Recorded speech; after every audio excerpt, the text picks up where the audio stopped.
Welcome back to another episode of Whiskey And Real estate. and we are live at Peddler's Fork. Yes. Right at Peddler's Fork here, yep. I made a mistake and went to Broken Spoke, the bicycle bar in Czech Village. Nope, definitely not that place. I had to go there too. Yep. It's I think it's next door to Ideal. Yep, it is. okay. Yep. Yeah, so you've seen it, but yeah, these are like my favorite little bars to check out. I haven't rode bikes to them. I wonder, is there a trail in this area that'll bring you? You guys know? It's close, it's nearby, but it's not directly here. Lucas thinks he's on all the bike trails.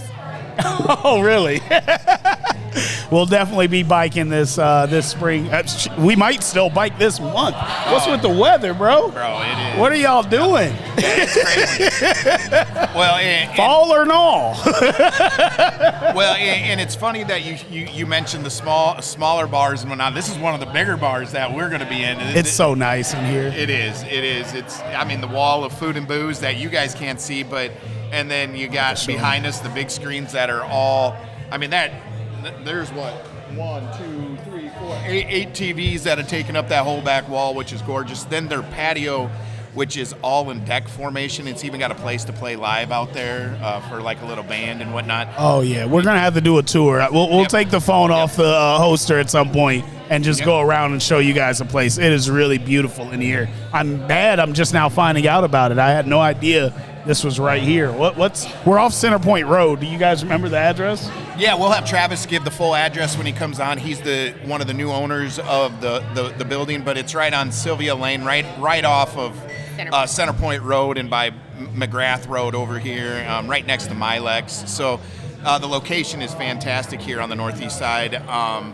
But I'm telling you, they got Oktoberfest going on right now. Their old fashions are fantastic. Tone, I got you an old fashioned out there. I'm excited. The big cube. Yes, and they do it right here. So it's tough to find someone that makes a good old fashioned, and this place does. It's made with their Redemption whiskey, and obviously they use Cedar Ridge as well. Shout out Cedar Ridge. They support their local breweries here.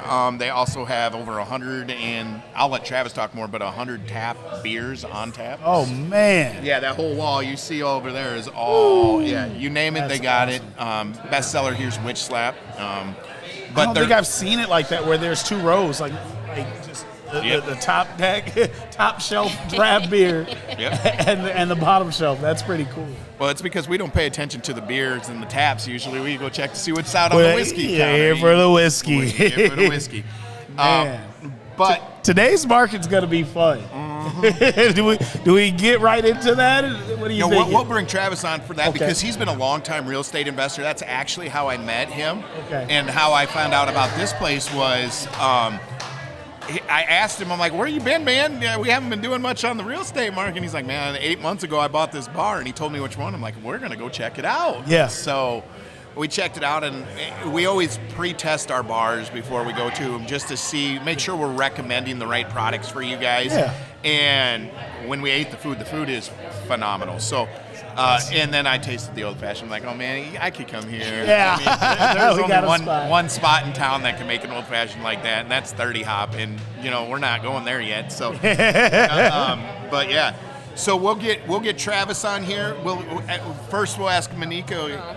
You got any insight you want to give? What's going on, Monika? How you been? How you feeling? Great.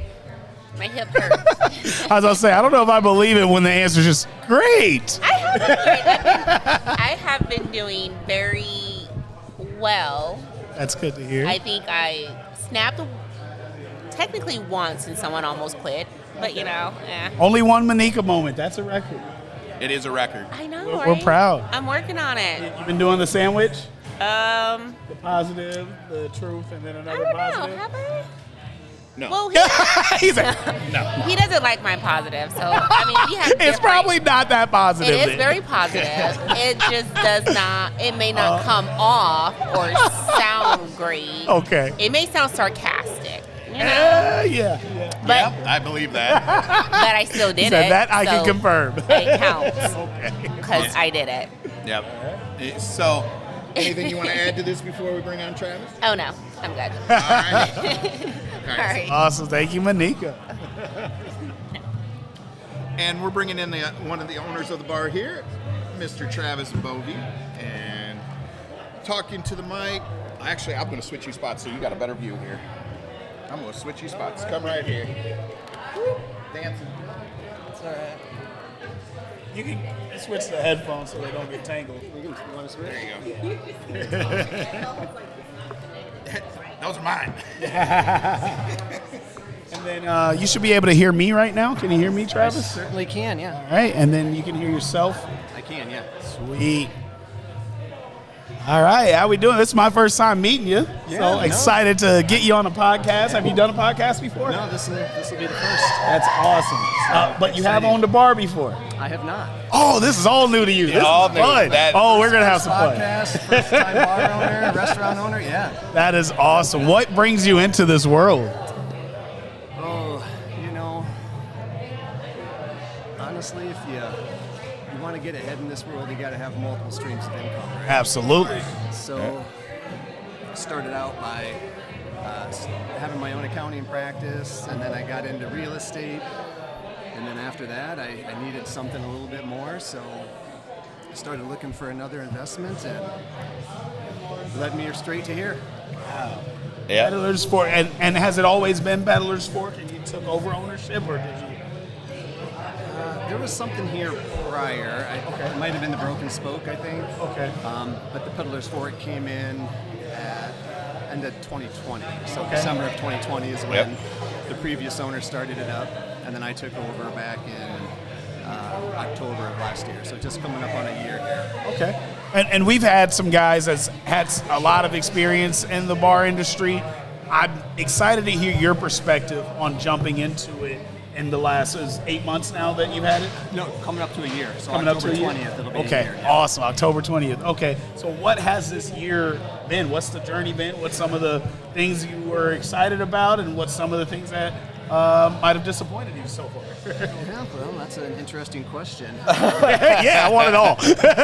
Yeah, so it's been a challenge for sure. I mean, like I said, this is first time bar owner, so I'm coming in with no experience. I don't know how servers operate. I don't know how the bartenders operate. So it's been a lot of learning this last year, and I'm getting there. There's still a lot of stuff I don't know yet, but we're getting there. We've had some leadership changes in the last couple months, so I think we got some good things going on here that will getting some good people in place, and we'll start making some Finding things your happen. team, right? Absolutely. So Yep. That's a big part of everything you do. Yeah. And Yep. Lucas is also a coach along with the businesses, but finding the right team and the right staff that you can depend on it's huge. It is. Absolutely. Well, and we get into this, and we always talk about what makes a guy get into investment properties and investing into a bar or investing into whatever you do.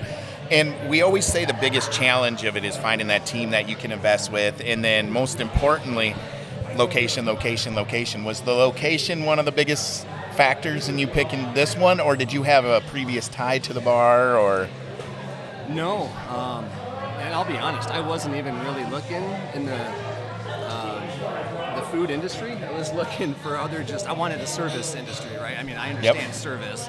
I didn't want to get into something where you're trying to manufacture things. That's way beyond what I want to try and figure out. So first and foremost was looking for the service industry. I was looking in Des Moines and Ankeny, down in Iowa City. And I just, I'm on the brokerage websites, kind of scouring the place and seeing what's out there and trying to find one that had to have management in place.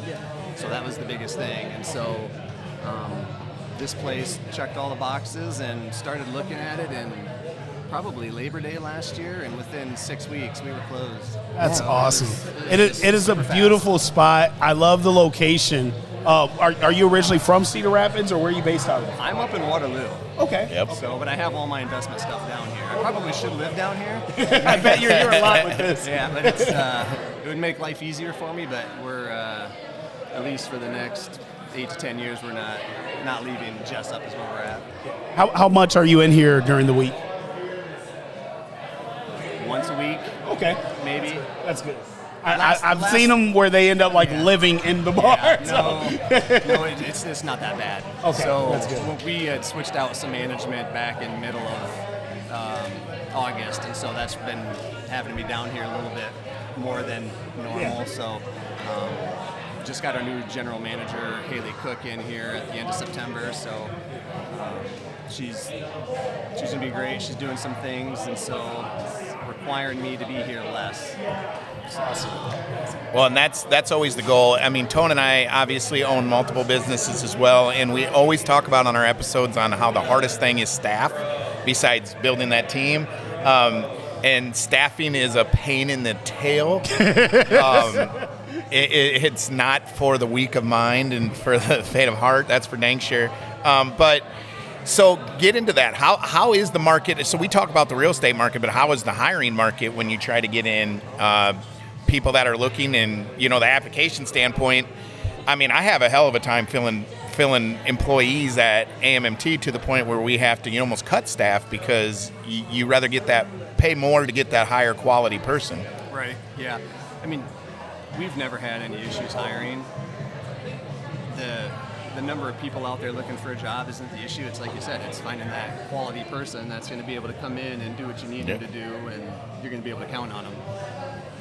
Yeah, and I think it's hit and miss in this industry that you got here. You're going to find the ones that want to be here for 10 years, and you're going to find the one that is, this is my third job today. Absolutely, and we've been lucky. I mean, for the most part, a lot of the staff has been here for a long time. I mean, you're going to have some servers and bartenders that are, coming and going.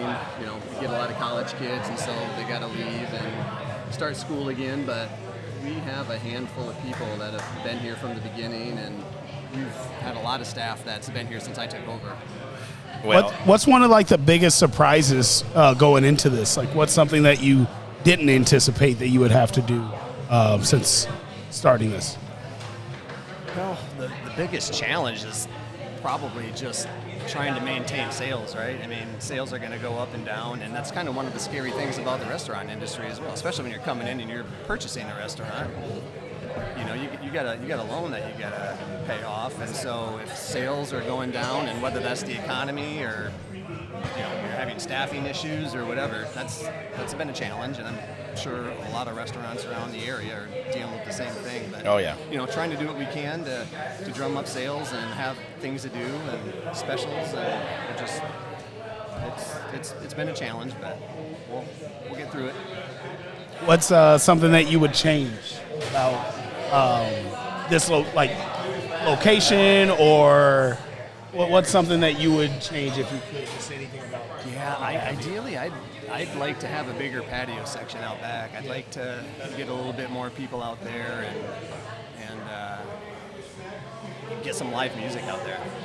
That's one thing I want to incorporate eventually. I know quite a few things about live music, so we'll be in talk. I do the Iowa Music Awards, so 30 different genres and categories. So all right, awesome. I'll definitely have some conversations with you, people that'll bring some people in, and excited to try the food. Oh yeah. Another question for me. Sorry, Lucas. I'll let you ask something. You're I just good. had so many. You're What's good. What's your favorite things on the menu? I think I brought them all out. Awesome. So Excited. we got our Philly cheese prime rib dip. We got our pot stickers. pot stickers. They're mushroom pot stickers, although they don't taste like mushrooms. And then we have some pickle fries. Oh yeah. Oh, fries. A little bit different, yeah. So fries instead of the chips. Okay.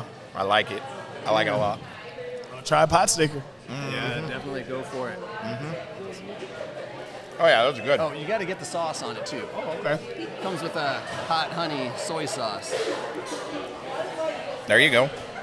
So going off what you got going on in the bar industry right now, and at your location right now, you guys have Oktoberfest, and that's what actually, that's what I had when I was in here. Tone, I know you're not a big old Polish sausage and sauerkraut guy, but but I'm telling you, it was fantastic. Like, I'm a huge fan, big Norwegian family, so I mean, we love it. Got into that, and then Monika had some wings, and yeah, I mean, it was like we were hitting each other's hands, telling each other to keep their hands out of the food. So I'm going to tell you, that's what made me, reach out to Travis and be like, man, this food and the old fashioned is absolutely fantastic. This is something we need to be doing right now. Hey, we have some kick-ass bartenders, and we got a kick-ass kitchen as well. So they do a fantastic job back there. I will confirm. So I don't know why I went for it. So I'm 37 years old. I've never liked mushroom ever.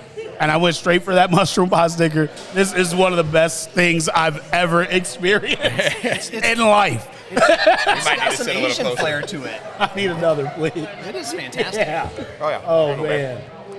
This is good. Never like mushroom. Yeah, Never. That is probably my favorite thing on the menu right there. This is so good. It's ridiculous. That's really good. Try that, honey. Oh, my God. We're not allowed to get Manika's reactions on TV because she's got a face that tells a million things. She's too honest. I don't know. This is so good. Yep. Should have brought more out. Mushroom pot stickers. And they taste nothing like they actually taste like you got a meat in the middle of it. It does. Yeah. That's good. I will be back just for this. Awesome. Yeah. It says they're mushroom pot stickers, but you can't tell there's a mushroom in it. So good. That's worth the trip alone right there. And this old fashioned, like Lucas. I told you, man. What is happening? He goes places that we can never, ever find in the old fashioned, and they disappoint him every single time. Yeah. And so when he came here, he asked him about the old fashioned, and he's like, yeah, give it to me.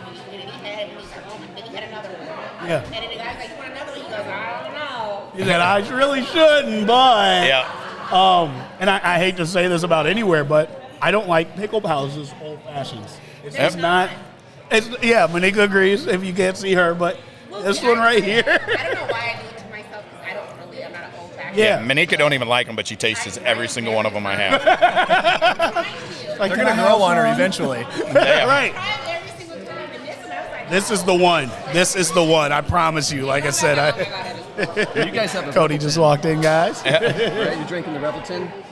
Yeah, that's what I told them. That's what I'm assuming they gave me, and this is good stuff right This here. is so good, dude. I feel spoiled just knowing that this exists. Guys, Peddler's Fork off Centerpoint Road. What is the actual address here? Let's just make sure they can hear it on live. 2010 Sylvia Avenue Northeast. That's so easy to remember. Yep. 2010, and it's not Broken Spoke. I drove to Broken Spoke in Czech Village because they said Peddler's Fork, and I was thinking, the bicycle bar. Yeah. This one, my God, that like I said, I'm eating mushroom for the first time and loving it. The old fashioned, ridiculously good. I'm excited to try the rest of this food and drinks. Thank you so much, Travis. Yeah, we appreciate you for sure. And if there's anything else we need to hit on, you just let us know too, because I'm telling you, it's a privilege to be here and be able to represent what you guys got going. I mean, you've supported me over the last, decade almost of real estate, I think and 9 years now. So it is fantastic to be able to Let's kind of change gears then. Let's you've got the bar coming up on a year, but you're active in real estate. Very One of our active, big segments is today's market. What does today's market look like to you in your eyes? Well, I haven't been doing any active investing in the real estate for the last few years. But, I look at today's climate and I think it depends what you're looking for, right? Are you looking for cash flow at today's market? I don't know that it really exists, at least in single-family homes. So that's a big change. When I got into this back in 2016, 2017, you could pretty much cash flow anything you wanted. Now, with the rates going up and the pandemic back in 2022, it's a lot harder to do. But that's not to say you shouldn't be investing in real estate. It just means you got to have a different priority as to what your end game is going to be. So Gotta get a little more creative nowadays, right? Yeah, exactly. Creative investing. Right, and maybe it's just you're holding and you're not really looking for the cash flow. You're looking for the appreciation. So we know it's going to go up. It's just a matter of time. So. Yeah, and I couldn't agree more with you on the investment field of it being a more difficult area the last 3 years. It's starting to get a little better, but the cash flows, and we've been educating our investors where you know, you're not buying for cash flow right now. If you find cash flow, it's a plus, but you got to ask yourself why there is one right now. So you are buying appreciation, because Cedar Rapids market as a whole has got a 13 to 14% appreciation year after year. Some parts of the area, I mean, you're dealing with, you know, Marion, shoot, they got 17 to 20% appreciation in some of those areas in Marion right now. You remember when we could buy a fourplex for $145,000 and $135,000, and now they're going for $270,000? Are they going that Double. high? Yeah. Double. Yep. Yeah. You go look for a fourplex right now, and it's just your normal common 2-bedroom, 1-bath fourplex. They're going for $265,000, $245,000 in poor areas. If it's got a decent location, it's $270,000 all day. Wow. All day. And there's nothing special. Yeah. Right. Nothing changed in the last few years except for the price. It's kind of scary. That's crazy. Yeah. And, you know, rents are going right there, too, because we've talked about the rents, and we've talked about, you know, a 2-bedroom, 1-bath was, you know, renting out at, you know, on an apartment was like $625 to $650. Now they're at $800, $750, $800. So when you're hearing those prices, and that's only like a 3-year change. So you're a math guy, you know that stuff. I mean, it's crazy. But when you get into your single family house, and if you're keeping it up to date and doing your things that you need to do, I mean, you're getting $100 raise almost every year right now. So sometimes if you got a long-term tenant, you'll get a $25 to $50 return on it over an annual, but they got to keep up with the raising taxes and the raising prices and rates and so on and so forth. And don't forget all the maintenance that's got to go into these things. Oh my God! That's the biggest drag on it right there. Yeah. I mean, and don't get me wrong, it depends upon the house that you have, right? I mean, some houses are nicer, some houses aren't as nice, but you know, let's face it, tenants come in there and they do things to your properties. Yeah. And that costs money. So it sounds all sexy, but it's a lot of work. It's a grind. Real estate. Absolutely. It is. Yep. Is that the reason why you like stepped away? Like A little bit, yeah. Years? Right. Honestly, I'm just getting spread too thin. I mean, I've got the restaurant, I got the accounting practice, I got the real estate. I can't do it all. Yeah. You know, something's got to give. So. And it's all about delegating and finding that right team. Right. That'll be the theme of today's Even episode. though Lucas is, you know, doing a great job managing the properties, it's one more thing that you got to deal with. Correct. So.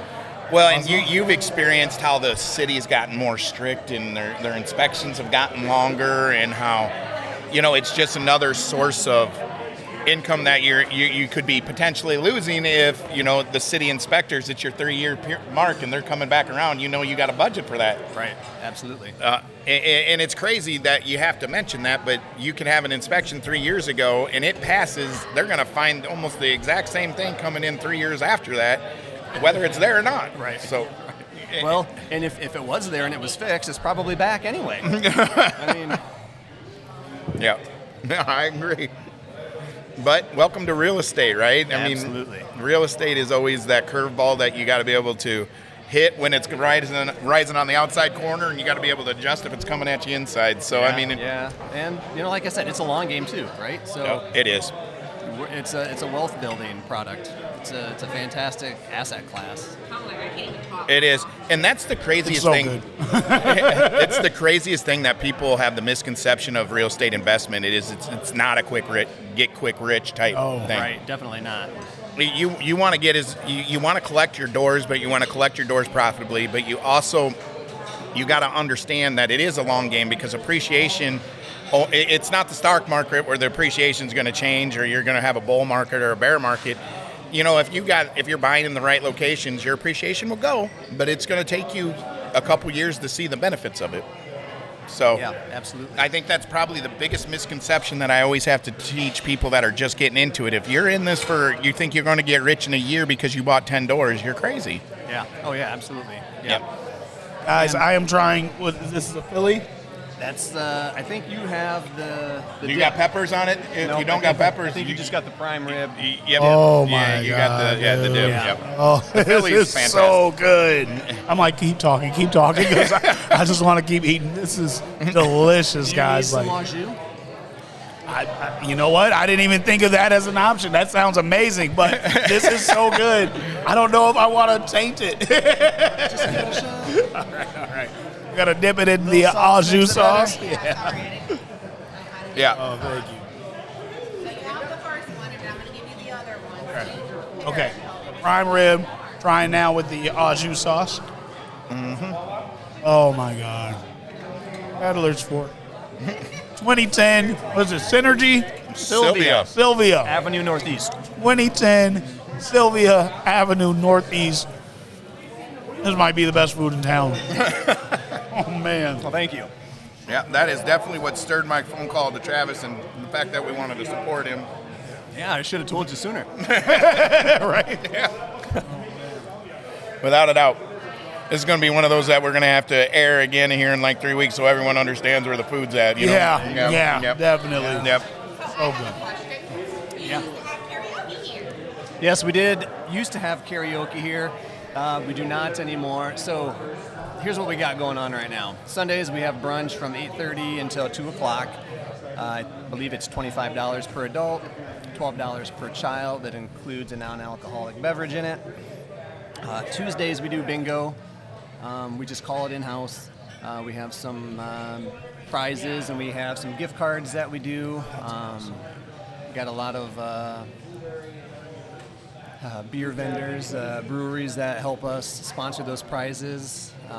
Thursday we have trivia here through Trivia Time here in Cedar Rapids, and starting in a couple of weeks, mid-October, we're going to bring back karaoke. So we'll see how that goes. That's exciting. Someone saw me setting up for the podcast. He's like, "Are you karaoke?" I was like, "No, it's Not a podcast." So that's really good. That's exciting.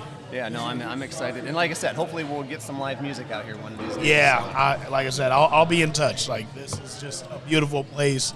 Like I said, this food is so. We've done a lot of these podcasts, and I promise I'm not saying this. Yep. Every time we're eating, like, this is so good, and the drinks are just top tier. Like, really, Peddler's Fork, 2010, Sylvia Avenue Northeast. Get here. Cody came in and took the last mushroom pot sticker. I'm a little upset with him for that. Oh, I'm good. But definitely order a round of those. They're so good. And we got Monika serving us, and this is Right. We'll take this all day long. Yeah, absolutely.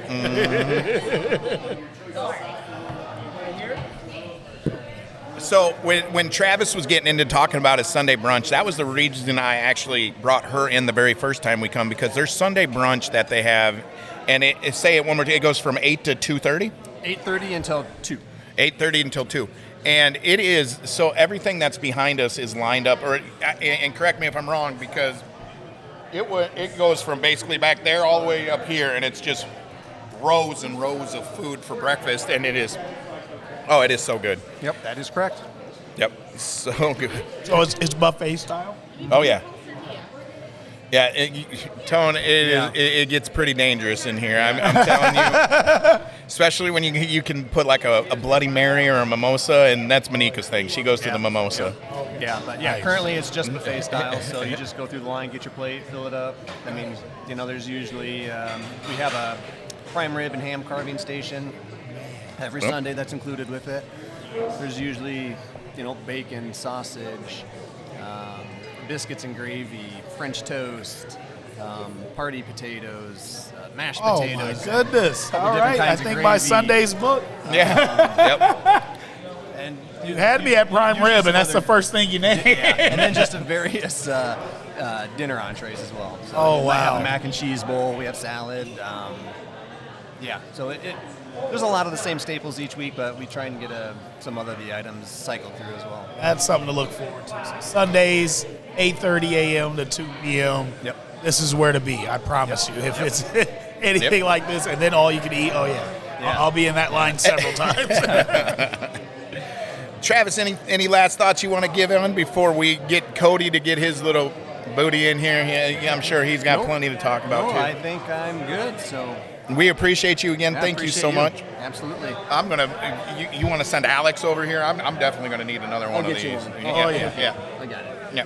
That's Thanks a awesome. lot, guys. Appreciate you. Appreciate you, Travis. Thank you. Yeah, it's awesome. So Tone, you're getting into the next step of this. How is the music awards coming along? So Music Awards, 40 days away. Really excited about that. We're announcing nominees on the 9th, so that's like a week and a day from now. So that's where it gets really exciting and people get really happy about it. We had the most submissions we've ever had out of all, it's 4 years now. So out of all 4 years, the most submissions, which means more categories, more awards, more people to kind of celebrate and get to honor. So really excited about that. I got some crazy news today. So one of the first rule I made about the Iowa Music Awards is that I can't win an award.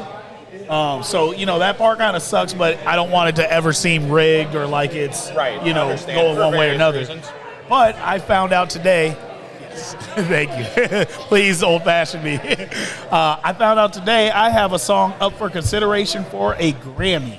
Oh. Like, it gets no bigger than that. So, yeah, dude, 20 years of music. A Grammy's something you don't even, from Iowa, being a hip-hop artist, you don't dream of getting a Grammy, being nominated or being considered. And we got the email today that our song is considered 3 different categories in the Grammys. So I will be in LA the first week of February. Oh my goodness. What song? It's called Mama We Made It. And it's like, it's the songs that get these big placements that I didn't promote. I'm not performing it all the time. I just record so much. Yeah, now I will. I promise now I will. But, at this rate now also, the music's just going really well. I did about 6 songs this week, and it's only Wednesday. And I'm getting paid to do each song. So music is going really well. But also it makes it where, a song like Mama We Made It, I don't promote it because I don't know if it's going to do something. And I'm always on to the next. I just love creating music, creating art. So this is really cool. That's something we did. We released this back in January, and now it's paid off here in October. Yeah, that's exciting. Didn't allow me to host the music awards because I felt like I wasn't going to be able to. Now that I know the schedule method, I feel like next year. Next year? Oh my God. What are you doing in 40 days? Okay, I need you guys to present an award. I want. Are you being serious? I'm being dead serious. It's happening right now. You should see Monika's reaction. Hold on. One of these cameras can get it. Yes, dead serious.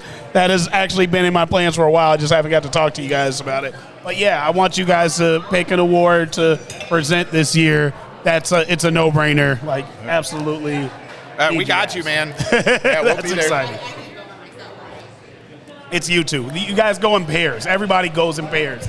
It's She's all upset. Why does he have to be there? Why did he do one? I do one. Everyone goes in pairs. You want me to pair him with someone else? What, beer pong champion? Oh, he said beer pong? No, it's for the music awards. I'm asking them to present an award together. Oh, yeah, absolutely. They're complaining about their presentation partners. I am not. I am not. Why they gotta I am be honored. him? I am honored. I am honored, not why it has to be him. I just felt like I felt kind of special because I thought it was like a me. He didn't ask. It's a both of you thing. He didn't want to do it. What? This is the best. We've never had You this guys are conversation. seeing this live. I love this. Monika's been thinking about this for a while, is what she's saying. She'll be fine. I love that. She's like, so next year? I'm like, what are you doing in 40 days? I gotta go buy a dress. Yes, absolutely. So, yeah, really excited. The music is going great. Lucas, I got some questions Yes. that involve the ripples in the lake. Oh my Lord. I think the lake is ran dry or it's shut down today. So, and my phone. What has been- lake? My phone has just been ringing crazy. And it started at 7 this morning, and it's people freaking out because we have a government shutdown today, and it's the first of the month, which goes on top of it. Because so let's see what that you throw that rock in that lake like you talk about the ripple. So when a government shuts down, we have Section 8 funding for the rental side. There's no funding, so that means investors are not getting rents when the government shut down. So they're not happy, and they're going off. So now keep in mind, let me give full disclosure up here. The longest I've ever seen a government shutdown, and I think it's 5 days or 6 days. I did a little research, and Yep. what I saw, and correct me if I'm wrong, was the last government shutdown was in 2019, and it was for 36 days? No way. That's, you think it's more recent? This is just what I read. It's ChatGPT. I had to, you know. Shutdown in 2017 and shutdown in 19. Yep. Well, Well, and 2019. I saw 2017. And we, then, like, I think we saw it, you know, in 2022 or 2023, where it shut down for like 24 hours. Okay. And that's usually what it is. It's a threat, and it gets shut down for 24 to 48 hours, and then it's back up and going. That's actually not considered a shutdown. But yes, and I think we're still in that period. so it's not as uncommon and like, let's all freak out like everyone's saying, or no, this is freak out worthy. Every time mom and dad don't get along, they Yep. shut down until they come to some resolution. So the ripple effect. Let's just say this goes a week. It's going to take funding for loans. So let's go real estate side of it, because FHA, VA, Fannie Mae, Freddie Mac, all the government assisted loans, which is 90% of the loans that go out in America for real estate purchase. It'll probably get all the closing dates moved back. Let's just say it's shut down for a week. It'll probably move closings back by 10 to 15 days. Oh man. But let's just say it went longer than that. Those loans cannot get funded unless the government's funding. So if the government's shut down and they're not funding, so be it. But let's get into the greater effect that affects most of America is Social Security, disability, VA EBT. benefits. SNAP benefits. Yep. All the stuff that, again, that's government funded. I mean, it's a huge ripple effect, and no one wants to do it. And I think there's a valid reason for the argument right now, because of the topics in hand. And they're very hot, cold topics that, Oh, yeah. I mean, and there's no in between with them. Either you're for it or not for it. And immigration and you know, illegal aliens is the biggest talk right now that goes on with that talk. And I don't take a stance either way, but common sense has to come into play somewhere. I agree, and I know we don't want to dive into any of that, but I do have to quote a clip that really irritated me, because I don't think I lean towards either party, but I saw a clip yesterday where it was like, are you trying to give free health care to illegal immigrants?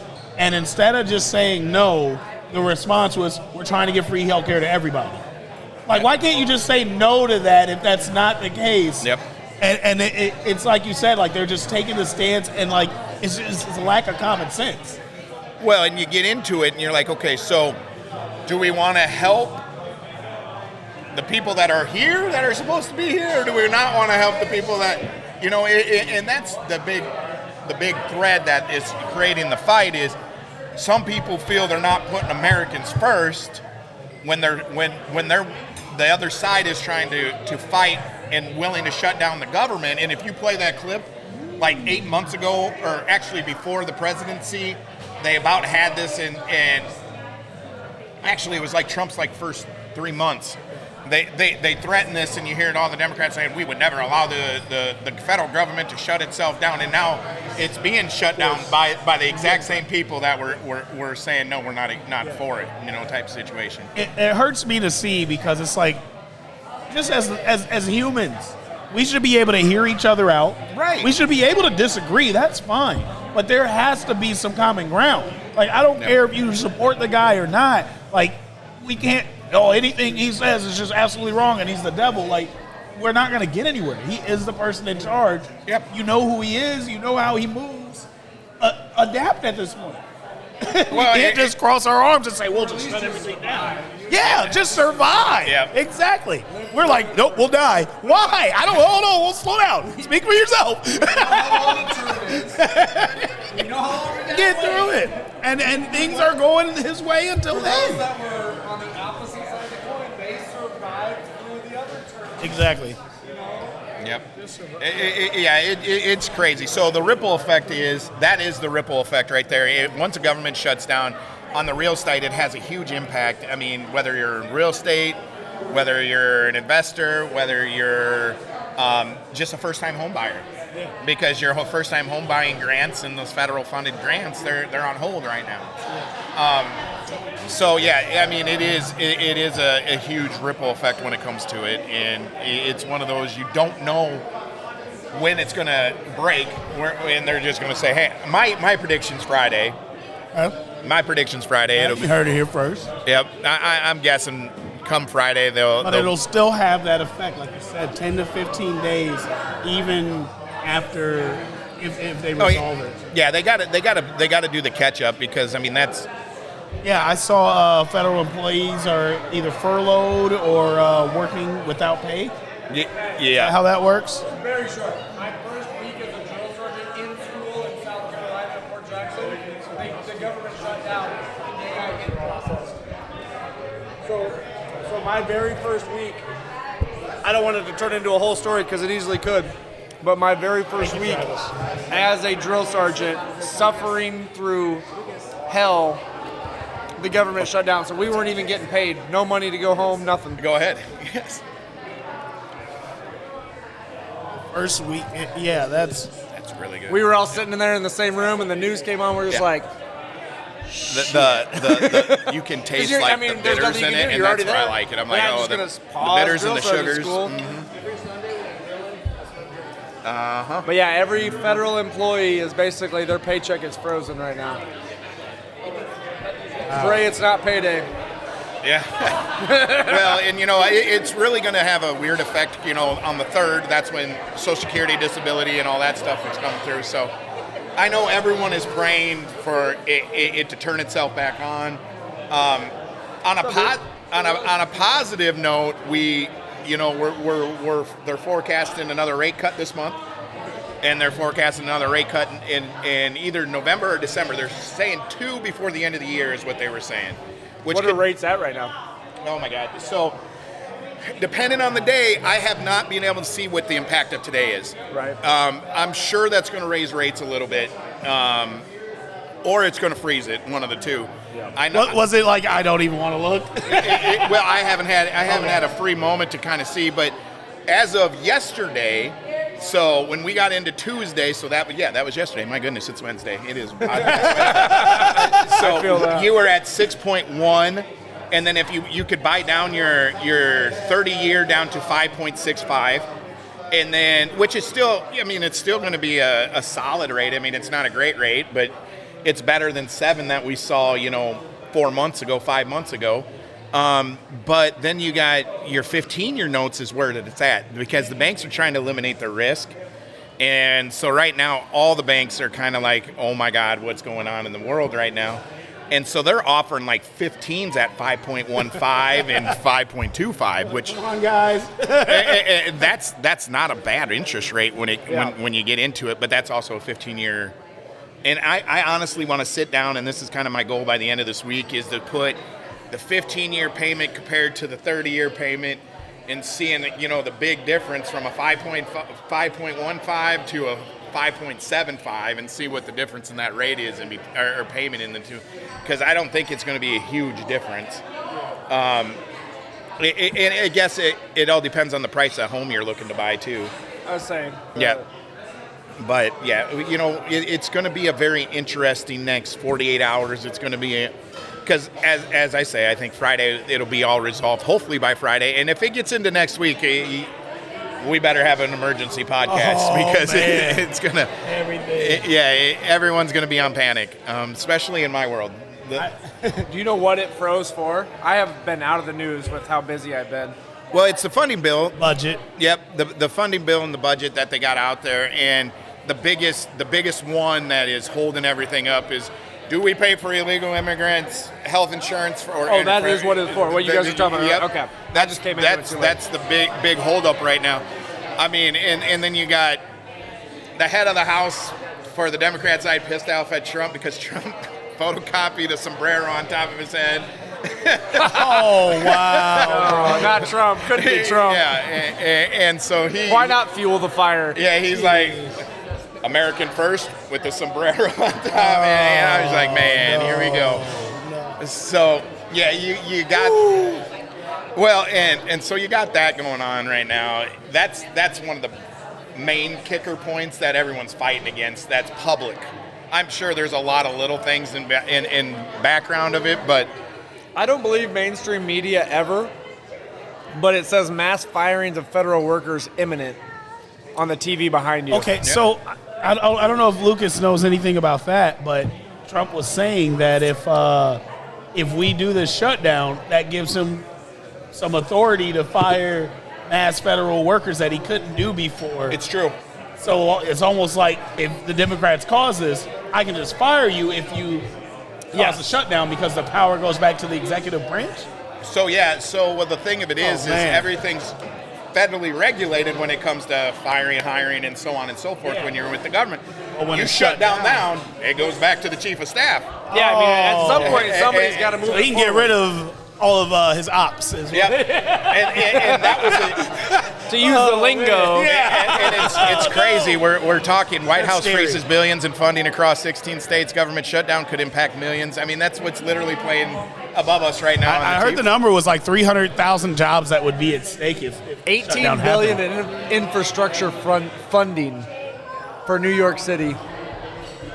It's just crazy. There's so how much money much- gets affected and tied up with all this stuff. So what's crazier to me, like, okay, that was $8 billion there. I saw Disney lose $3.18 billion because of the Kimmel canceling, and now today Netflix got a tweet from Elon Musk saying cancel your subscriptions, and their stocks plummeted. This is the power these people have right now is getting extremely scary, and it's starting to be more in your face. No matter, I've tried my best to stay out of politics for years, and it's so in my face, and it's so the words that they're using. I've got to do my research immediately. it's so like, true. Whoa, Yeah. no way we're talking about doing That's that. the key word for anybody listening. You got to do your research. You have to. Because I could literally change the channel right now and learn something different depending what channel I'm watching. Yeah.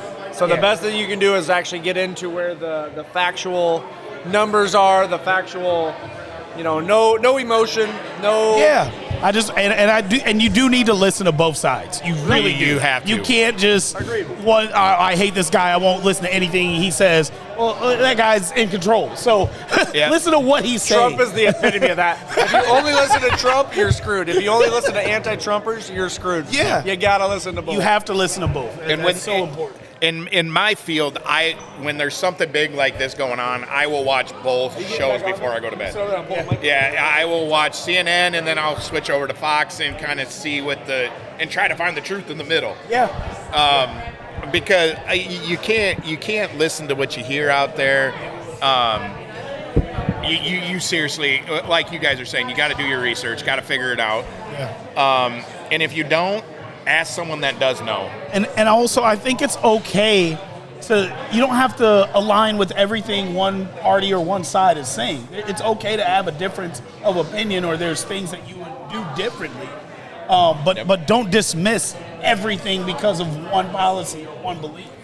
Well, and it was funny. I was talking to a gentleman today as I was showing a property up in Waterloo, and I said, you know what? If everyone walked into one room, took off their politician hat, didn't care what side they were sitting on, and just laid out some of the common sense stuff that they're rejecting and voting against, just because they're wearing what hat today. Right.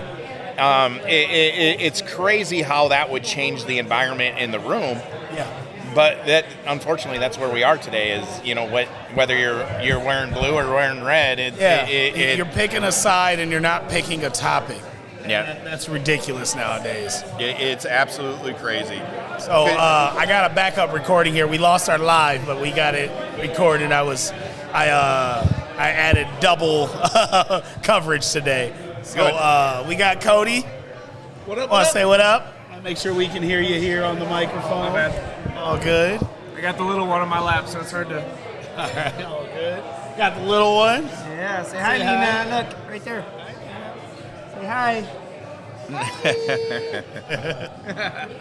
Awesome. I know. So yeah, crazy times in the world right now. Yep. Shutdowns. It affects everybody. Everybody. Something we talk about every episode is the ripples in the lake, and this is one of the biggest ripples. And I had no idea. I didn't think about getting those home loans. The process stops it's dead in the water right now, right? Yeah. Yeah, Unless you're buying a house in cash. Yeah, unless you're Cash is buying a king house right in now. cash, you're dead. That's it. Yeah, and you got your in-house loans that banks will still be doing. They'll be doing your conventionals and your in-homes, and they might. But that's where they're accruing more of the risk, is because some of your A-plus consumers that go in there that can get financed, they're carrying those loans in-house longer than they want to, because normally when you go get a mortgage, they'll carry it in-house for a period of time and then they'll sell it off to another company or whatever not, or they'll sell it, it'll be government-backed. And now there's no government backing, so they got to choose either they're lending and keeping it there for a period of time, or they're just got to hope that someone will buy it back from them, So I think that's so cool about, and it's part of the reason why I wear many hats, but I see it come to fruition for you with you having the banking background, Yep. the property management, the real estate, and the brokerage. Like, all sides of how this gets affected. And you've been in each position to fully understand and comprehend what's going on. And, you can look at it, like you said, now they've got to take more risk. People tend to not care if, the bank's got to take a risk. Like, no, this is still a business. It is. And we're still local Iowa, so there's still a lot of locally owned banks. Mm-hmm. So when those locally owned banks are taking the risk, there's no bailouts. There's no. These are people These are kids that go to school with your kids. Yep. I remember during the recession when I was the CEO of a bank, and this was 2011, I believe, and we were just coming out of the recession, and I remember Bank of America getting paid off on their losses, and you got Chase, and you got the bigger banks, U.S. Bank, where the government's coming in and saying, okay, we're gonna pay you guys off. The loans a percentage of the loans that you've taken loss on, we're gonna do a buyback on them for you. Whereas small banks, we didn't have that, because I was running a bank that lost, almost $8 million in loans that year because of stuff going bad. We got to bite and eat that. And this is a bank that's never had a loss in 30 years.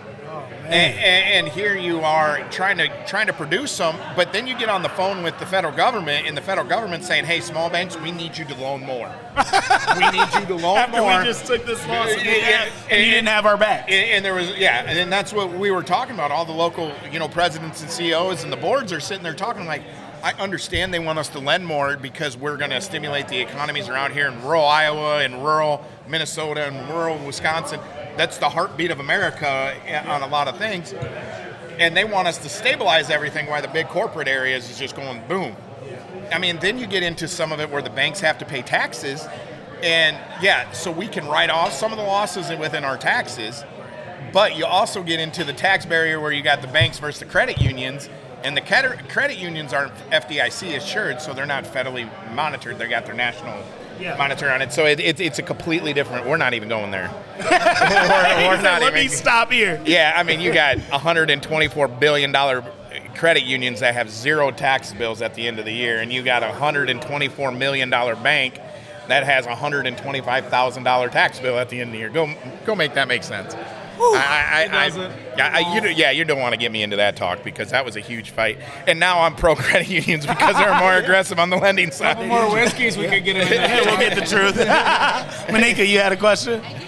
So, earlier you guys were talking about shutdown, and that stops your payment for your Section 8 and all that. As an investor, or contemporary investors that have dealt with people that want to have Section 8 or want to, what would make them want to consider it, knowing that you're not going to get your payment anytime you have shutdown? Well, It's not that common.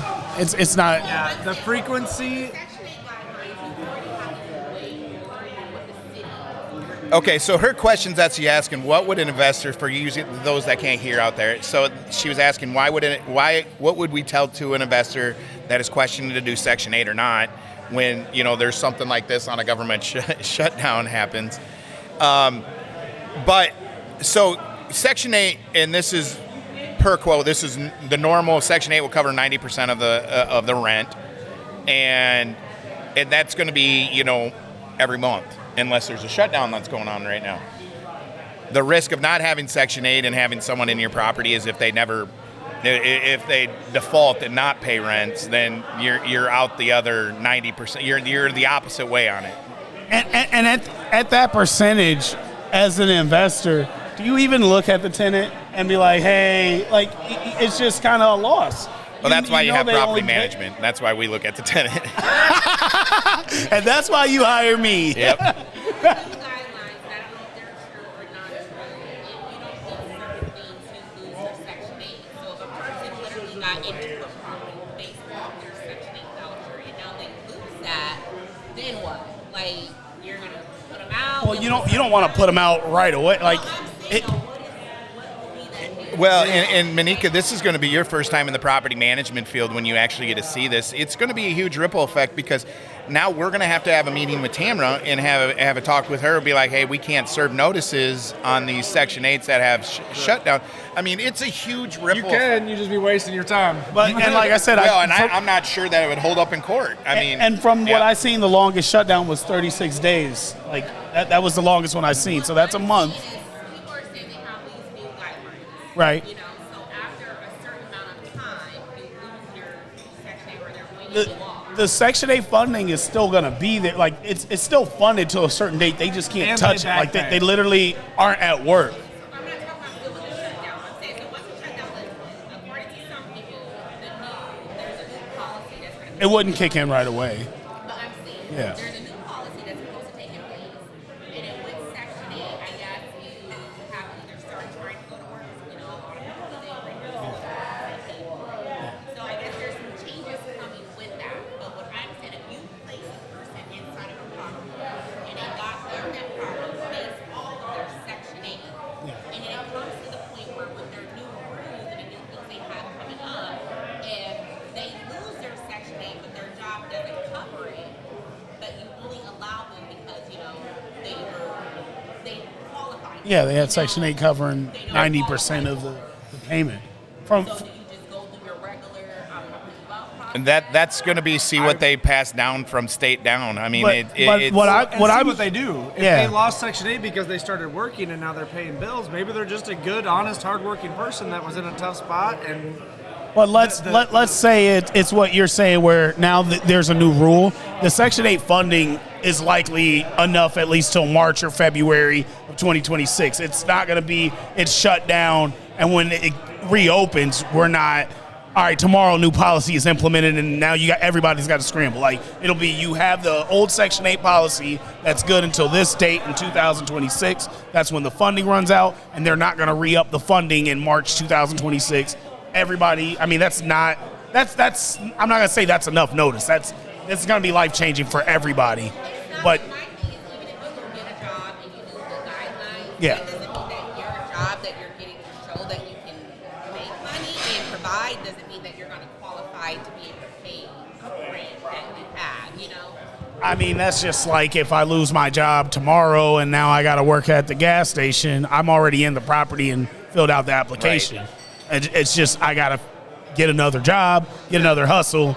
you got to pay your bills or else. You're not gonna have them Process reapply for a begins. property they're already living in. yeah. So it's. It's You need gonna to come be up with that other interesting. 98% that Section 8 didn't cover. I mean, It's personally- scary for investors and property managers. And this is opinion, but personally, I would love to see those rules get implemented because the whole point of programs like Section 8 and others are to help those in need, not help those that are lazy. So I'm dead serious. Like if you're on a program that's giving you money until you can get where you need to be, but you're putting in the work, you're putting in the effort to do that, then that's what it should be. I mean, isn't that the whole point? Yeah. She's walking Yeah, around. it should be all right. Well, and you know that is part of the policies that are being implemented through this next 3-4 years that have already been out there. We've seen some changes in SNAP. There's like certain products that aren't eligible to be Yep. purchased with SNAP. So I wouldn't imagine that there will be some new rules. Of course, when I have a kid, right? Finally, when I'm eligible, now you want to change stuff. Now you want to. I tried to be lazy one time. No, I don't think it's some of it is circumstance, and I think that probably is what gets you qualified for Section 8 is circumstance. And I'm not a property owner or manager, I almost wouldn't care. I'd like that you're on Section 8. That's a guarantee 98% of this bill is going to be paid. Well, and I'm going to tell you, from investor to investor, it is so different. Everyone's point of view is so different on it. I have investors out of state that's all they want is Section 8. Yeah, it's a guarantee. I don't care about your struggle. I don't care if you keep your job. You're paying what I'm giving you. I think the it government depends on the property, to be honest. Yep. Guidelines, you have to Right. stay up with certain stuff, and if you miss one little thing while they're even in there still, they cannot pay you. You're not going to not pay me because you want to have a higher standard than what the city has. You know, it's not like they don't have the key, they don't have, you know, it's not like the place is, you know, falling apart. But if this whole like decide that your kid want to run around and build up a house, and now all this chip in and chip here, now you want me to repaint my little house in order for you to want it because it's Okay, so that's a great point and perspective that I haven't heard or looked at. So like there's requirements from Section 8 to the property owner or the property management. Yeah, absolutely. Yep. Okay. Okay. And we do have some investors that will be like, okay, we'll accept applications on someone that is qualified that is taking Section 8, but if the Inspection 8 report comes back out of control and they're requiring us to do $10,000 worth of work or $4,000 worth of work, we're not accepting that tenant. Because it's like just paying your rent doesn't cover the property damage that you're doing. I didn't look at it that way. Wow. Yeah. That makes a lot of sense. So yeah, there's a lot of different man. angles on That's tough. It is tough. Hey, one question, Yep. and I've worked with Lucas, so now I'm genuinely curious. How do deposits work with Section 8? Is it your standard No, it is property deposit? it is a standard property deposit Okay. that comes with Section 8. Yep. So, I mean, one benefit of Section 8 then, in my opinion, would be if you're doing a Section 8 inspection, there is literally nothing that person can say was damaged prior to them moving in when they move out, because that Section 8 inspection basically Requires guarantees you to- your deposit was 100%. Well, how Section 8 is supposed to work is Section 8 is supposed to walk it prior to move in and prior and after move out, and that's where the ball gets dropped with with Section 8 is they're missing that piece right now. They're not the move There's out. no accountability. I've Because- never seen a Section 8 move out. walk. It's been years since I've seen one, and we've asked for them because the thing of it is that the rule of Section 8 was if you damage the property, you know, if you're treating it like XYZ and it looks like XYZ when you move out, and you destroyed the property, you lose your Section 8 voucher. Now they're going off pictures we send, and then it's up for debate if they accept it. Oh That's crazy. I man. didn't know that. And so, I mean, it's how are you going to make us do everything to the T's And not hold the to get 'em in, renter accountable at and, all. and then not hold them accountable when they move out? And they don't pay Oh, for man. it if there's damages, correct? Correct. So the investor's just out. Oh heck no! Damn. Is that new program with is it Unity Point or United Way? What was the new one that went out that was supposed to be similar to Section 8, where they're doing similar process? You know what I'm talking about? Just like something that with- you had a with couple vouchers. investors reach out and ask about. Yeah, it hasn't hit our local market yet. okay. So, yeah, it's almost like what Waypoint was doing when they were giving Waypoint, assistance. that's the one I'm talking yeah, the Waypoint assistance. United Way. Yeah. That's close. Yep. So the I think Waypoint. I said Unity Point and United Way. So I had the Waypoint. They were both in there. Yep. So Waypoint in our local government here in Cedar Rapids area, Waypoint is more for assistance, and if something were to happen while you lived in the property, lost your job, or I literally went through, Yep. and you were ready to help me with it, but I lost that apartment because they randomly said it was condemned, which it still is up and looking great. Yeah. But anyway, everyone had to move out, like 200 tenants from that apartment complex. That sucks. But Waypoint helped a lot of people, and they covered rent and deposit, Yep. and they covered people from 3 to 6 months. So, you know, gained a we couple were tenants with that, talking. though. What'd you say? He gained a couple tenants with that, though. 'cause I hope so. got We some gained a lot of calls, and they're tenants from that. They're Might like, have hey, double we're banged getting a kicked couple. out. And I'm like, well, I have a truck and a trailer. I can help you. And they're like, please. Yeah, I was yeah. moving people out of I was your place. really I didn't close know to you being. lived Yeah. I was. Yep. I can't even West Hill or whatever, Westview, whatever it was. Yep. But yeah, You know, and it was a sucky situation. There was older people that lived there 10 plus years and didn't know anything else. But People with literally, kids. I had a really nice apartment, 2 decks, 2 bedroom, really big living room, and rent was only $620. I knew leaving there I was not going to find that again. That's why it was condemned. That was over about a year and a half ago. It wasn't the structure quality, it was the price of rent. Yeah, that's what I think. We got to get everybody out and then revamp this government rent shutdown. process. Yeah. Hey guys, it's open again. Oh, did you fix the structure? No, but rent is $850 for the same apartment. Like, come on. I know this trick. I listen to the Whiskey and Real Estate podcast. I'm just telling you, that is not what happened at that building. And I was not the management company. I was the benefiting management company. Realtors and property management companies exposed tonight here. No, we're not. We're not exposing who the management company was. But that's my friend, guys. But it wasn't us. That's for sure. That's awesome. Yeah. So I mean, Lucas Burrington's household shut down after tonight. had nothing to do with us. That's awesome. We were not the management company. But again, it's crazy though on how word spreads on stuff like that. And, you know, it's just the immediate freak effect, you know, where everyone's freaking out and like, oh my God, what's going to, I mean, it all works its way out. And same thing with the government's going to happen. It'll work its way out. It may hurt though, if it goes on the way it's going in this direction, it could. Did you guys take wagers? No. Friday. Friday is the wager. It'll be back on Friday? It'll be by the end of Friday. It'll be up. Politicians don't want to work over the weekend, and they will be calling people in. So actually, I'm going to say Tuesday at 1:43. And I mean, this is such a rare occurrence. Normally, I'd say let's move on to the next thing. But like, so the federal workers that aren't getting paid, how are? I saw one of the people in office saying we're not giving back pay either.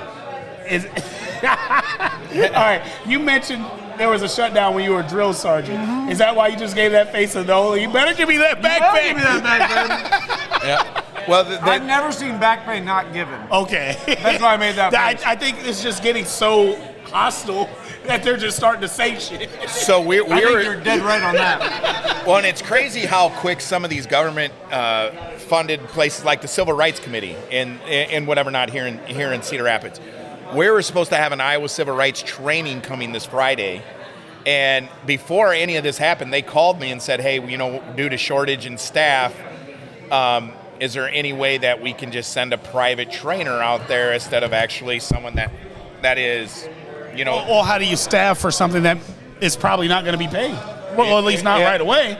And I look and I'm like, what are you talking about? You guys are short-staffed. I'm like, you guys are overstaffed all the dang time. And they're like, no, the shutdown's coming, and this is what they're saying. Your training's set for this date. We doubt we'll have anyone show up for work. No one wants to work for free. Yep. You know, you mentioned being a drill sergeant. Imagine being deployed and then they tell you, hey, it's a shutdown, so you're not being paid. Like, okay, do I go back home? Yeah, on your own dollar. And that's the thing. If you're mobilized for the military, or if you're mobilized for whatever your company is or your job is with the government, you're stuck. I mean, there is no. I mean, don't get me wrong. I mean, I guess I could have got an Uber from Fort Jackson to the airport, to Iowa, bought my own ticket to fly back to Iowa, and then find out you're back to work in 24 hours. Right, but think about it. Then I lose out on whatever contract I signed to get there. You know what I mean? I've never once, and I'm 38 years old, been in the Army for 13 years, and have had several friends on government jobs that are not military related. Never once have I seen them not get paid or have any repercussions. If anything, some of them actually got a bonus for having to wait on pay. Because I think the 36 day was not 2017. Which one was that? I think it was 2019. 2019? Yeah. That sounds familiar. Yeah. So in 2019, we didn't get paid for almost 2 months, because by the time it comes back up, like Lucas said, about and 10 to then 15 they do days from their release. admin work, right? Yep, because they have to go back to work. The people that's doing the paperwork and payroll are also off. Correct. So I'm on a monthly paycheck from the Army, right? Everyone's affected. The Army's direct depositing me I know, baby. The Army's direct depositing me every month, so I don't get a paycheck for 2 months. Thank God they kept everything else rolling. Because if you think about it, you're a federal worker, right? What do army bases or similar things run on? Well, all the food is provided by government workers. All the mail is provided by government workers. All the laundry and like you live on a base in the barracks. Everything in your life, everything in your personal life. Think about your personal life right now. Every single thing you do is done by federal workers. So you better pray if you're a soldier or if you're whatever that other people are also committing through the freeze, so to speak, because otherwise you have nothing. Your whole base is shut down. You live in a ghost town. I'm gonna shout out my friend Classic. He's a veteran and he works at a federal. He works for the federal government in an office in Des Moines. I'll check on him because likely he didn't have work today. Was he at Dodge? I don't know what it is. Camp Dodge? Yeah. I'll find out. Okay. We'll actually bring him on at some point because he's owned a few man, properties he's and good is studying real estate. Yep. But yeah, that just sucks. And like, let's pray for solutions and pray that one side can hear out the other and really just do what's best for America, man. What blows my that just mind needs to be is the only goal. Two parties disagree, and the only people that suffer are the citizens The that everyday they're supposed people. to be representing. Yeah, the people That's that the I part that don't blows want to my know mind. anything about politics. I just want to wake up, do my job, do what I love, and Yes. and go home to my daughters. Yes. Yeah, exactly. Or whiskey. And I know more about politics this year than I've ever in my entire life. And I told you before the whole election. I go, you're going to get involved. You're going to see. He called it. We'll go back and play that clip. Because all we pay attention to is what affects us. Yeah. And there's those ripples eventually get to the everyday worker. Yep.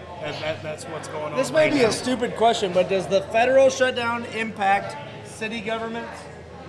If they're funded by government, yeah. If Like they're- our city Yeah. inspectors. We had a city inspection at one of our guest speakers' properties today. Yeah. Does that impact them? They might have worked. They might have worked for free. Canceled? They might have worked for free, Boy, I or don't. they're waiting on back pay. That we wish. That's awesome. Because I'm assuming if it's state funded, then it's government funded. That's what I thought. I would assume. Well, there's an difference between federal and state, though, just like our taxes. So I'm wondering if so we know the federal government is shut down. State governments should still be operational, right? Because state governments are not funded by federal governments; they're separate. I think we should do some research and Yeah. we should check on our friends. Next episode, Yeah. let's come back on that. Yeah, Because absolutely. that's good knowledge for a lot of people, especially in the real estate world. Is I'm also curious, and you can answer this. So my cousin's house closed today. The house Yep. that's been driving me nuts. Don't ever have your family sell your home while you own a construction company. It's about to drive you more nuts. Yeah. Dude, What loan did they get? That's important right now. that's my point. So, where's Lena? That's Where's true. Lena? look at everything I'm learning. So their house closed today. If for some reason that person at 11 a.m. would have been using a VA loan, what would have happened? It wouldn't have funded. So closing would have just been Everything that's been rescheduled until stressing the you. government came back up. So if it doesn't fund, it doesn't close. So Dude, that's the ultimate ripple effect. Because what if my cousin, which this is true, my cousin's house in a city 50 miles away is contingent on this closing. So now my cousin is homeless or It's a has domino- to sleep in an empty home. yeah, it's a until- domino effect.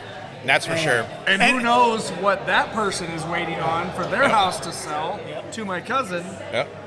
And what's crazy is like after doing this podcast for a couple years now, I know how exciting closing day is for you. Imagine yeah. finally getting there after pushbacks. and Everybody every gets what they setback. want. And then, oh yeah, the government shut down. So Yeah. All my houses are on VA loans, so I'd be screwed.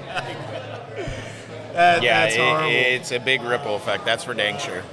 But getting into it, so Monika's getting her real estate license. Awesome. Oh, really? Oh, Yep, that's she exciting. signed up for her classes today, and Tone has already passed or already taken all of his real estate classes. Classes. You becoming a realtor? I missed the Man, test by, and he hasn't it was gone like back and 7. taken. This has been like a year now, so he's gonna. I'll need a refresher, but I'm gonna go back. Yeah. And Tink tink. Monika, we're gonna have to be study buddies. Study buddies for the Monique real gonna estate kick your butt if you're her classes. study buddy. Oh, it'll be funny. That'll Talk be about a- you signed up for your real estate classes today. I did. I'm nervous. Don't be nervous. No, she'll kill it. Which one did you do? I did the online. I wanted to do the Zoom, but Like how often? Are you knocking out weekends I or? just did it today. I just signed up today. Okay, but like So my goal frequency of is- class. My life is hectic. I really wanted to do the Zoom, Yeah. but I know it's not realistic in my life to sit down and take a week and a half and do 8 to 5. Yep. It's not going to ever happen. Especially when someone throws things on calendars that I had no clue about. Wasn't him. He don't use his calendar. No, I don't have a calendar. Same answer every time He people throws say. things on calendar. He planned things that I don't know about, so I don't have it on my calendar. Okay. But so my goal is on Saturday to do it in the morning and probably block off like 8 to 2 on Okay. Saturday. Sundays is very busy for us. We have a break from 10 to 2:30 because Kobe game starts at 3. So my goal is after Junior's game to get on for a couple hours, do it for a couple hours, and then head to Kobe's game. And then of course from Kobe's game we got meals, so we're just busy. And that's my Sunday. That's every Sunday. Every Sunday we start at 9 in the morning and we go till 7 at night. All games. Bam, bam, bam, bam. Kind of fun though. It is. It is. 4 hours, so probably like about that I'm supposed to. I can stay on till about 7 until dinner and have that ready. That's my plan. I'm not gonna say it's gonna work because it's not gonna work because we have the kids. Yeah. Everything. That was what was hard for me is I did the like 4 weekends or whatever it was, Yeah. but I had shows in different cities, so I was literally on Zoom in a car going to the next gig. Yeah. I came to the conclusion I cannot do this. So it kind of helps, you know. Yeah, to be there in person is The days that they have It forces it. yep, the accountability, being able to ask someone questions versus you're in the group setting. Like, yeah, I probably will want to do them again, and I'll want to do it in person. I don't want to. The Zoom was very tough for me. And Yeah, just bang it out in a week. So Yep. just so all you people out there understand what we're talking about with real estate here is you got 2 options when you get your real estate license. You have to have 60 hours. You can either do them in person, which is AKA Zoom these days, or you got the 60 hours that you can do online, and that's at your own leisure time. Obviously, the Zoom and in person is classroom structured where they're teaching you. It's hands-on. You're learning right in there. That's what I had to do because my ADHD is crazy. So Yeah. there's no way that and just having kids. Squirrel. Yep. Yep. Kids running around crying, and you're trying Yep. to listen. Yeah. So you got to take your 60 hours, then you got the options of online or in person, and then you got 36 more hours you have to take after it that have to be in that has to be in person or in Zoom, and that's over your buying practice, your listing practices, and develop a professionalism. So those are your 36 hours. But you in between there, you take your test, you do your application. You get your background check taken care of, which she did her background check today and hasn't started her classes, so because that takes 4.5 weeks usually. So anytime from your start to your finish, it's probably going to take you, if you're nose into it every day, it could take anywhere, at the bare minimum, it's going to take you 4 weeks. At common people, it's probably 6 to 8 weeks, it would be my guess, is what it's going to take you. So When do you start? So I got it today, and I'm gonna do. I can't even do my name. the nice thing with the Zoom, Thursday.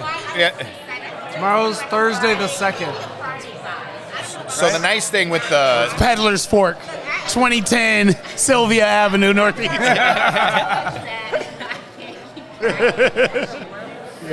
Yeah, so the nice thing with the online, she could be literally sitting at Junior's football game and just be bam, bam, bam, learning as she's there too. So, I mean, it's a nice thing what we've done with our employees that we've gotten licensed. We blocked off 2 hours every day, and that's where they were locked themselves up and they sit at a computer and just... I just knew that I couldn't do Zoom because, and I couldn't do it in person because I was definitely not driving to Des Moines?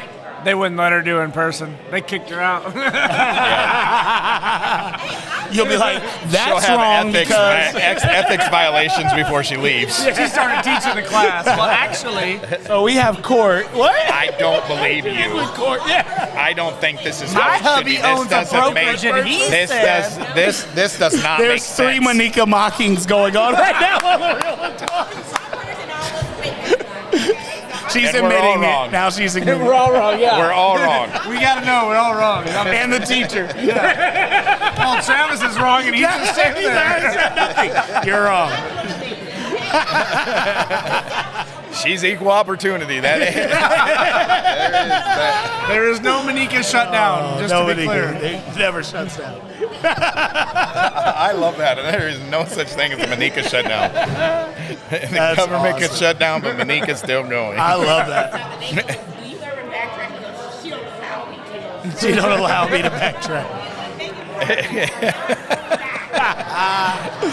So good. Certain people is not worth the headache and the issues and the problems. Absolutely not. I mean, I agree with that.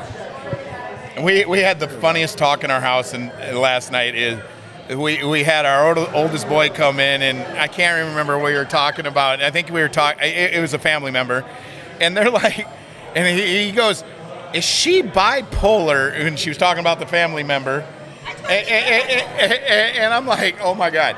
I'm like, you got to be more specific when you're talking about that family, is it from top to bottom. I go, all of them are going to whoop your ass one minute, or they're going to be your best friend the next. I mean, It's like your grandma bipolar, your mom bipolar. I feel like that's your whole clique, though. So you just Yeah. started dating perfectly into it. but Like, yeah. not necessarily Lucas, but his whole clique. Like, as I'm meeting Lucas's friends, I'm just like, Yeah. So that gets but it. then the next day you best friends with him. Yes, Maybe absolutely. you're not, but he is. So in real estate, you have to be a chameleon. You do. You do. You That's definitely- music. That's music as well. You have to I be a have my chameleon. You got to get along successes with from- everyone. I think that's every Collaboration. people industry, wouldn't you guys say? Service industry, yeah. Yeah, I service. People-based industry. If you can't at least blend, you're not going to be as successful as if you could. You Yep. might make it with one group of people, right? But then all of a sudden you got that place, whether it be that bar or that music shop. Yeah. Or, you Yep. know what I mean? Yep. Because I know you in music, which shout out to you, by the way, you've been busy. I see you on Thank you. Facebook. Thank I've you. been too busy to be like chopping it up with you Oh, I about appreciate it. it. But good job. That's why we have the podcast. But I know personally 4 different genres of people that work with you. Yeah. You know what I mean? So the fact that you can step back and blend with everybody versus only being country or only Yeah. being rock. or Only being hip hop. rap, No, I can't. Yeah. Sorry, That's awesome. hip-hop. Yeah. No, I'll take rap. Yeah, I'm cool with it. I do have a question for Travis. Man, my cherries are frozen. I love it.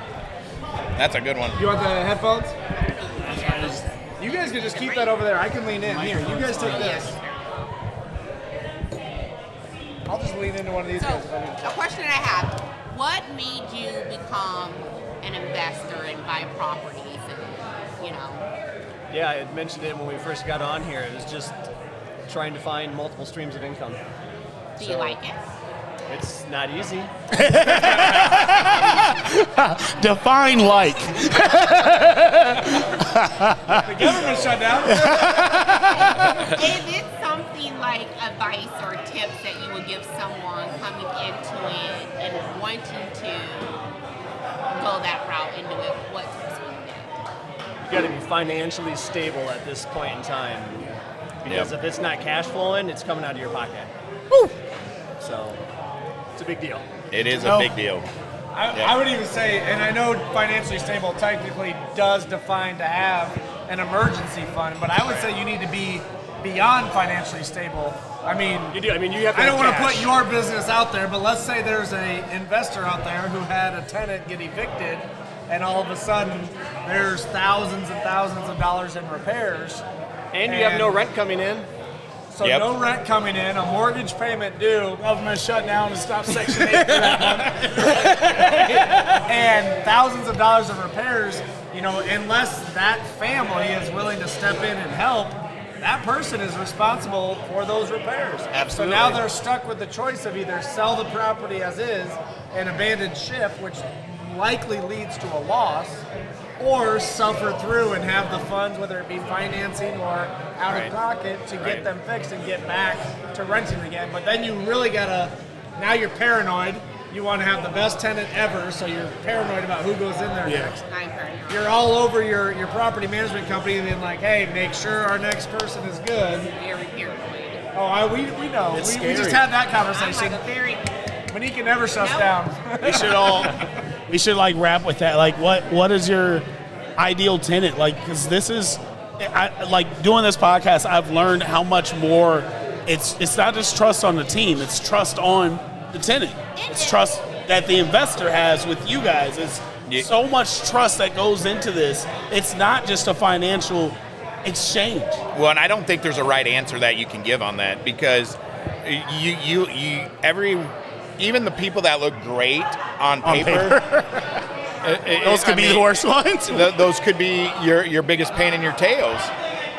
Whether it's from the entitlement standpoint where they act like they're buying a new house, or from the standpoint that they pay their bills, but it doesn't mean they're taking care of property, you know?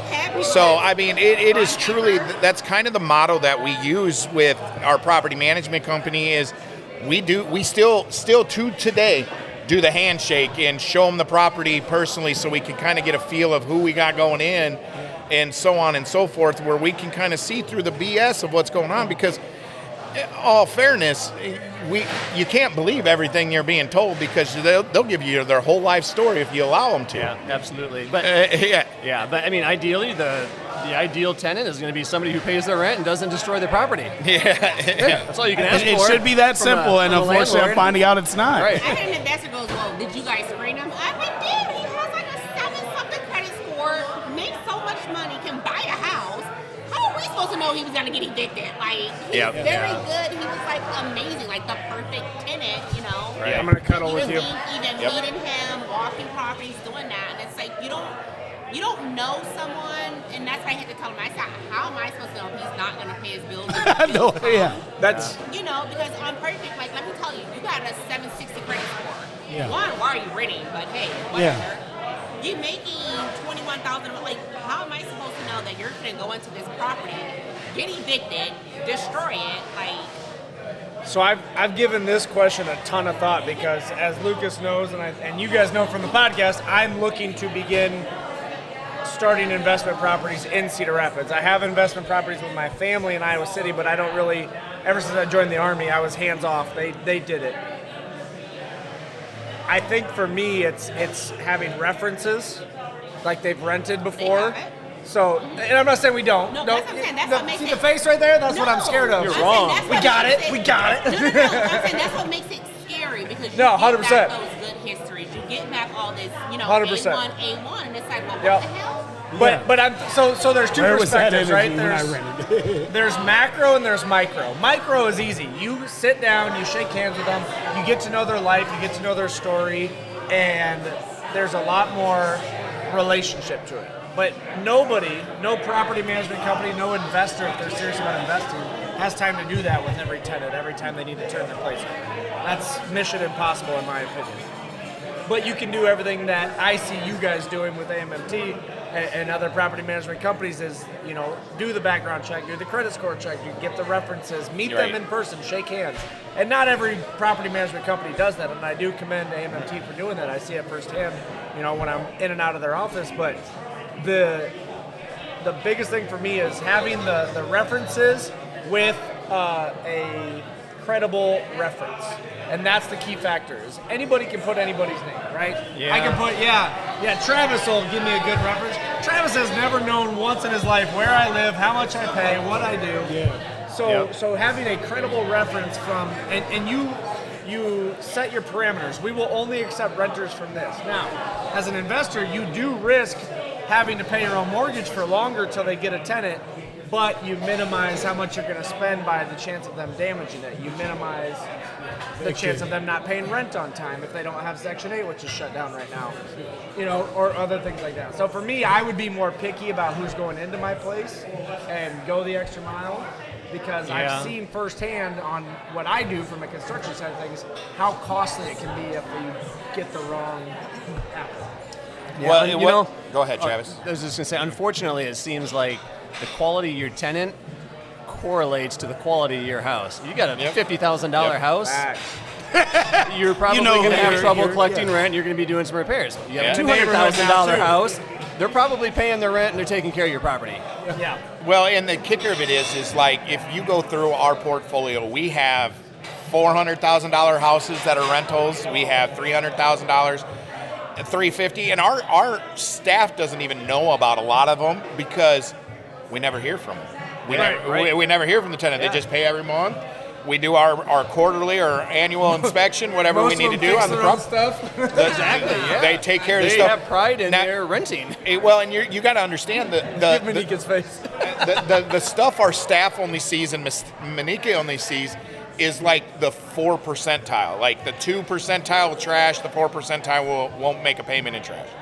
You know, so they're only getting to see that. Like when we actually get to go out and do safety and soundness, which is we're probably a month and a half away from, you'll get to see dang near every property that we have where we meet with the clients and get to see what it looks like inside, and you'll be like, damn, this is really nice. But this is how it normally goes, you know? Yeah. That's how it normally goes. The kicker of the situation is let's get into what you say with your references, and we've ran into this a ton. And shame on you, other management companies and other people out there. They'll give a great reference just to get that person out of their property. That is so bogus. Bro, that's so true. I can actually think of 2 investors that have done that. Yep. To get rid of their person. That's a And valid that's point. what makes it so scary. Yep. Because That's a valid point. We still get them. We before we approve any application or do any leases, we still get them. But I got to check to see who it's from, if it's a private landlord, if it's a management company, and then I got to do a little more digging into it because Manika and I were looking at one the other day, and she's like, oh my God, this application's good. But when you look at the references and the job reference that they're talking about, it all comes from the same address. It's 3 people at the same address. They don't share the same brother, last sister. name. Oh, okay. Yeah, they don't share the same last name, but we were looking at their employee reference. We were looking at There was the owner, the landlord. I was like, if you're gonna create something, be a little bit smart with it. Yeah. So they all 3 had different names. But Dude, that's such an interesting point. I was like, here you go. I'm sitting here tonight, thinking like- in my own mind, like, what would Codie do? Like, I got a tenant that is applying elsewhere. Their lease is up in a month, and they're asking for references. But our sublease is basically saying, I don't have to renew, but you can live there month to month until then. Well, we had one that came into the office and he was like livid. It was like going on 30 minutes, and I'm so happy. Talking about Lisbon? No, I'm so happy I kept my cool. Like I was like, if you don't get the fuck out, like. And didn't that say is that in word your for mind. word. I did say it in my mind. That is word for word. Codie walked in. I was like, Codie, you handle it because I can't do it. And he was like going on and on and on because he was trying to get a property somewhere else and was upset because he got denied because they called and asked us about the rental history and why we put him out. Yep. And we're like, well, we're honest. He goes, well, they said we don't clean our house. Well, I mean, hey. So Manika walked away. And so he said that. Manika's like, Codie, you handle it. And he goes, yeah, so what's up? Why would you guys say this? I go, well, hold on a second. And I pulled out my phone, and I just happened to have just cleaned up it was a code violation for the city. So I just happened to have taken photos of everything we cleaned up so we could bill the tenant.